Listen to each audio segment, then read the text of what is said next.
why would I care so much about myself living long? I want to be able to reproduce. I want my children. I look at my children as my immortality. Forget longevity. Everyone's going to die. I want to make sure that I have created posterity, which can then create its own posterity, and that therein lies my immortality. Now, that might sound a little silly, but let's just zoom out of my own personal experience and go to the 30,000-foot view. It's somewhat amusing to me that where you have these sort of competing theories of creation. How did humans become human?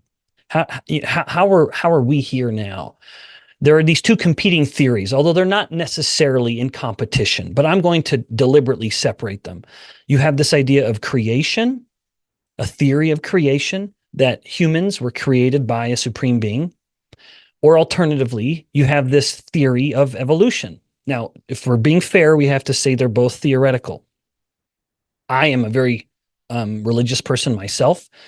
My thought is, however it happened, it was overseen by a supreme being, frankly. Now, I'm trying to remove myself from it. But what's funny to me is that despite these ideas being perceived as competing theories, they actually have one very, very strong thing in common, which is reproduction. One of the fundamental aspects, one of the fundamental tenets of evolution is this idea of natural selection. Why is an organism evolving? It is actually to get a competitive advantage with reproduction. It's not to live longer, it's to reproduce better. What was the first commandment given to Adam and Eve in the Garden of Eden, in Genesis, in the first book of the Old Testament? It is, be fruitful and multiply and replenish the earth.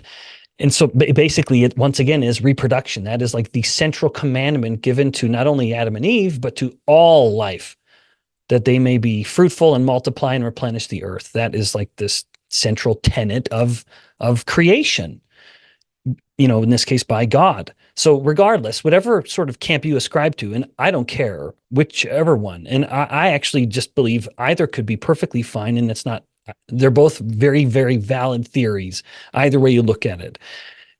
I truly don't care where you fall as my student listening to my lecture. But you have to appreciate the fact that the one thing these two differing theories have in common is reproduction. Why would I want to take something that's going to compromise my ability to reproduce? Now I'm bringing it back to rapamycin, because whether it's men, even in females, Kadasi et al. In 2012, finding that it alters reproduction and could delay puberty in females, anything that prevents or compromises human reproduction, I cannot believe it's a healthy or good thing.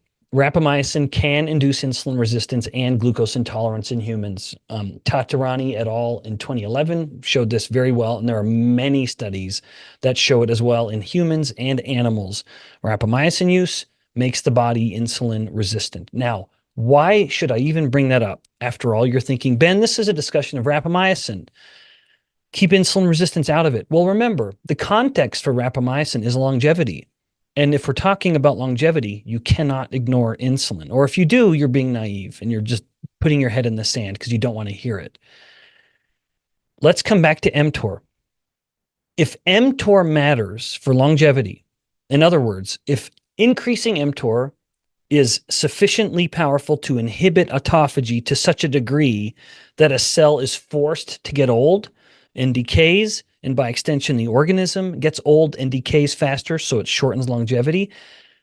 Again, if mTOR matters there, then you should be much more interested in insulin than you are amino acids or dietary protein.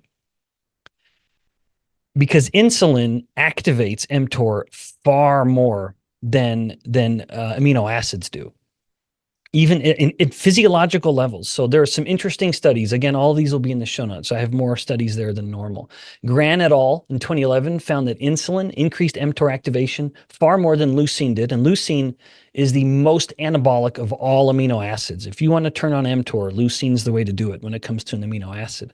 But not only did insulin increase mTOR more, but after about 12 hours, the leucine signal was long gone. Leucine had stopped activating mTOR. Insulin was still activating mTOR. mTOR, in other words, was still turned on. after that one initial insulin stimulus, 24 hours later. Now, this matters because, as I mentioned earlier, mTOR is relevant for muscle building, but the perfect way to help your body have muscle building is to turn mTOR on and then off. Well, then protein is a perfect way to do it. I would say part of the problem then with insulin is that we live in a culture now where the average person is spending not even almost, every waking moment in a state of elevated insulin. That means then that mTOR is constantly elevated. And if mTOR does matter to longevity, well, that's when it matters, when you really can't turn it off. And this is evidenced in multiple lines in human studies and in, albeit correlational human studies, which again, that's what others use to study longevity, so I will too, but also in animals, where insulin sensitivity is a critical and consistent variable for longevity. Low insulin, low fasting glucose, consistently linked to a longer lifespan. One of the most consistent themes across longevity, certainly with familial longevity.